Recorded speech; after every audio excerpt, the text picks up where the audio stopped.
ಅಂದರೆ regarding fair and transfer investigation of rape case registered woman police station crime number 121/21 ಇಷ್ಟೇ ಇದೆ. ಇದರೊಳಗೆ ಏನು ಅವ್ರದ್ದು ಪ್ರಾಪರ್ ಇನ್ವೆಸ್ಟಿಗೇಷನ್ ಆಗಬೇಕು. ಇಮಿಡಿಯೇಟ್ ಈಗ ಅವ್ನಿಗೆ ಕಸ್ಟಡಿ ತಗೋಬೇಕು, ಜುಡಿಷಿಯಲ್ ಕಸ್ಟಡಿ ಕಳಿಸ್ಬೇಕು ಯಾರಿಗೆ, ಆರೋಪಿಗೆ. ಆಮೇಲೆ ಇಮಿಡಿಯೇಟ್ ಚಾರ್ಜ್ ಶೀಟ್ ಹಾಕಿ ಕೇಸ್ ಇಮಿಡಿಯೇಟ್ಲಿ ಪ್ರೊಸೀಡ್ ಆಗಬೇಕಂತ ಒಂದು ಇದಿದೆ, ನ್ಯಾಯಸಮ್ಮತ ಬೇಡಿಕೆ ಇದೆ. ಇದಕ್ಕೆ ಆಕೆ ವಿಕ್ಟಿಮ್ಗೆ ನ್ಯಾಯ ಸಿಗ್ಬೇಕಂತ ಇದೊಂದು ಮನವಿ ಇದೆ. ಇದಕ್ಕಿಂತ ಹೆಚ್ಚಿನಿಲ್ಲ. ಇದು ಜಮಾತ್ ವತಿಯಿಂದ ತಾವು ಯಾರು ರೆಡಿ ಸರ್ ಯಾವಾಗ ಕೊಟ್ಬಿಡ್ತೀರಾ? ರೈಟ್.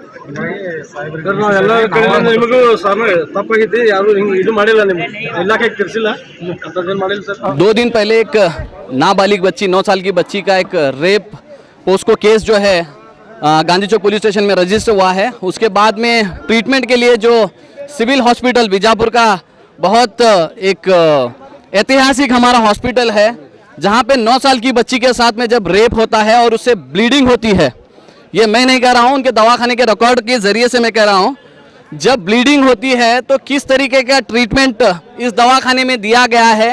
और उसके बाद में फर्दर ट्रीटमेंट के लिए हम लोग जब शोलापुर को पेशेंट को रिक्वेस्ट करके ज़बरदस्ती करके लेके गए हैं, तो उन लोगों की नाकामयाबी, उनकी ज़बानी, उनकी लिखत, अगर एक बच्ची के साथ में रेप होता है, उसे ब्लीडिंग हो रही है, तो उसे एक पैरास्टामोल दी जाती है, एक टीटी इंजेक्शन दिया जाता है, एक एंटीबायोटिक दिया जाता है, और उसके बाद में जो बैंडेज वगैरह लगाया जाता है, ये उनके ट्रीटमेंट के साथ में जो है नहीं यहाँ पे है।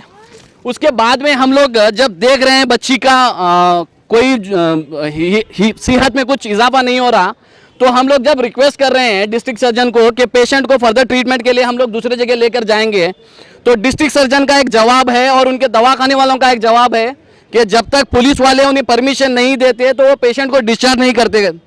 ये कहाँ का इंसाफ है? जब एक हॉस्पिटल का अथॉरिटी, एक डॉक्टर जो है अपनी जिम्मेदारियों से भागने के लिए, अपनी जिम्मेदारियों से बचने के लिए पुलिस वालों को आगे कर रहा है, तो किसी पेशेंट को इलाज करने से पहले वो लोग पुलिस की परमिशन लेते क्या? नहीं लेते। फिर ये केस में क्यों उनको पुलिस की परमिशन की जरूरत पड़ रही है? ठीक है, उसके बाद में जब हम लोग रिक्वेस्ट कर रहे हैं, उसके बाद में हम लोग शोलापुर को पेशेंट को लेके जा रहे हैं, तो उनके पास से एक डिस्चार्ज लेटर नहीं दे रहे, उन्हें जो इन्वेस्टिगेशन करे, जो ट्रीटमेंट करे, उसका लेटर नहीं दिए। फिर वहाँ पे जाके शोलापुर में कल रात भर बच्ची जो है बिना ट्रीटमेंट के अभी तक हॉस्पिटल में पड़ी है। इसकी जिम्मेदारी कौन लेना? इसकी जिम्मेदारी किसके जिम्मे आना? पुलिस वालों के, या फिर डिस्ट्रिक्ट पुलिस जो सिविल हॉस्पिटल है, डिस्ट्रिक्ट सर्जन है, या फिर जो गायनो जो इस बच्ची का ट्रीटमेंट कर रही है? ये कहीं ना कहीं इस रेप को दबाने की कोशिश की जा रही है। ये रेप को दबाने की वजह क्या है बोले तो फाइनेंशियल सपोर्ट, दूसरा उनके भाई का जो है डॉक्टरों के साथ, या फिर वो डॉक्टर है या उनका कंसर्ट जो है ना डीएचओ के साथ, डीएस के साथ में है, इसके वजह से ये केस को दबा रहे। अब इसका प्रूफ मैं जो है ना, मैं लाइव प्रूफ हूँ, मैं जो है ना ये सारी चीज़ें फेस किया हूँ, मैं देख के बोल रहा हूँ। ये कहीं ना कहीं सिविल हॉस्पिटल का जो पूरा स्टाफ है इस केस को दबाने के लिए, इस केस को नहीं हुआ साबित करने के लिए पूरी कोशिश कर रहा।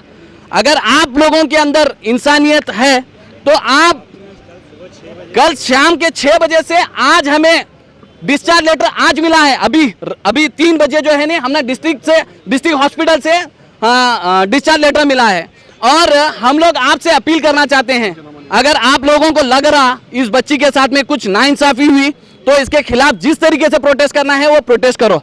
और हम लोग अपील करना चाहते हैं बार एसोसिएशन को, हम लोग अपनी तरफ से एक मेमोरेंडम भी देंगे कि ऐसे रेपिस्ट को जो है नहीं कोई भी डिफेंड नहीं करना। कल उनका एक वकील जो है रिपोर्ट आने से पहले नेगेटिव रिपोर्ट है बोल के बोलते फिर रहा। ये इनके अंदर इतनी हिम्मत कहाँ से आई? इनका मेडिकल एसोसिएशन के साथ में कुछ रिलेशन है, इनका सेटिंग है, ये पूरा क्लियर हो रहा। तो इसके लिए हम लोग सारे लोग जो है नी इस बच्ची के साथ में खड़े हैं, क्योंकि जो गरीब है उसके साथ में नाइंसाफी होती, उसके साथ में एक गलत काम होता, तो ये लोग साइकिल पे से गिर के उसे ब्लीडिंग हो रही बोल के बोलते हैं। इन्हों बोलते हैं कि हमारे पैसे देने का था, उसके बारे में हमारे पर इल्ज़ाम लगा रहे को बोलते हैं। इन्हों बोलते हैं हमारे घर वाले जो है नहीं 2 महीने 3 महीने में रिटायर्ड होने वाले हैं, वो नहीं देखे जाको, इनके ऊपर इल्ज़ाम लगा रहे बोलते हैं। आपके घर में आपकी बच्ची अगर ये सदमे से गुजरती रहती और आपके सामने अगर ये बातें आती तो आप क्या करते हैं? आप इसके खिलाफ आवाज़ उठाते क्या नहीं? आप इसके साथ में खड़े होते थे क्या नहीं? आपका ज़मीर इस बात की गवाही देना। आप लोगों से सिर्फ एक ही अपील है, ये बच्ची मासूम है, ये बच्ची के साथ में जो चीज़ें हुई वो बच्ची खुद बोल रही। आप लोगों के ऊपर फ़र्ज़ बनता कि अगर उसके साथ में नाइंसाफ़ी हुई तो उसके साथ में खड़े होना। अगर आप लोग भी जो है इस चीज़ को दबाने में अगर आगे बढ़ चढ़ को हिस्सा ले रहे हैं तो बहुत बहुत मुबारक हो इस बीजापुर के शहर वालों को, क्योंकि जो दिल्ली यूपी जो हिंदुस्तान के हर हिस्से में जो हो रहा था रेप केस, आपके घर में हो रहा, आपके बीजापुर शहर में हो रहा, कल आपके घर में भी होता, आप तब भी बैठ को तमाशा देखो और कुछ भी नहीं बोल सकता। तो जिस तरह से आप देखें कि किस तरह से लोगों के अंदर खासकर नौजवानों में एक गुस्सा है, एक आक्रोश है। जाहिर सी बात है 9 साल की बच्ची के साथ जब इस तरह से जुल्म होता है और बच्ची ने आइडेंटिफाई किया है विक्टिम को, जो अक्यूज्ड है, विक्टिम ने अक्यूज्ड को आइडेंटिफाई किया है। अब हम लोग मेमोरेंडम दिए हैं और ये भी हम अपील किए हैं पुलिस डिपार्टमेंट से कि जो जाए वारदात है, जो स्पॉट ऑफ द क्राइम है, उसका पंचनामा नहीं हुआ है, वहाँ से बहुत सारे एविडेंसेस मिलते हैं और आगे और भी अंदर की बातें मिलती हैं कि पहले ऐसा कुछ हुआ था क्या, नहीं है क्या। वो इन्वेस्टिगेशन सब जुडिस मैटर है, वो इन्वेस्टिगेशन अपने हिस्से से चलेगी, अपनी रफ्तार से चलेगी, लेकिन फेयर एंड ट्रांसपेरेंट इन्वेस्टिगेशन में कोई भी दखल नहीं देना, उसे रास्ता चुकाने की कोशिश नहीं करना, ये हमारी मांग है।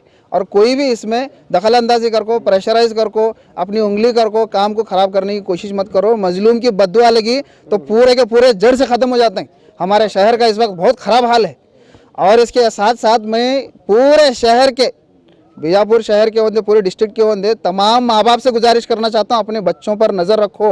बेचारों को कौन कहाँ क्या खिला को, कैसा बहला फुसला को ले को, तुम्हें क्या करते रहते हो, तुम्हारे बच्चे कहाँ गई, कौन से गली में गए। आज हमें कितने बच्चों को देख रहे हैं, हमारे नवी रोड में कितने बच्चे नशा कर रहे हैं, छोटे छोटे बच्चे हैं हमारे। मैं थूकता हूँ ऐसे माँ बापों पर जिनके बच्चे नशा करते हैं, तुम्हारे आंखों के सामने तुम्हारे बच्चे जाते हैं, हमारे ऐतिहासिक इमारतों में बैठ को जुआ खेलते हैं, नशा करते हैं।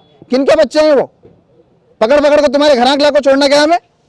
तुम्हारे बच्चों के साथ क्या नाइंसाफियाँ हो रही हैं, कौन देखना। वो अपनी बच्चियों को आज हम ना गार्डन बोले, मॉल बोले, मार्केट बोले, ये दुकाना बोले, पानीपुरी का आइसक्रीम का दुकाना बोले, तो हम ना आंख काटे आ रहे। हमारे बच्चों को क्या होता है हमने नहीं मालूम हो रहा। तुम्हारे मासूम बच्चों के साथ तुम्हारा क्या होता है, तुमने जिम्मेदारी नहीं है देखने की।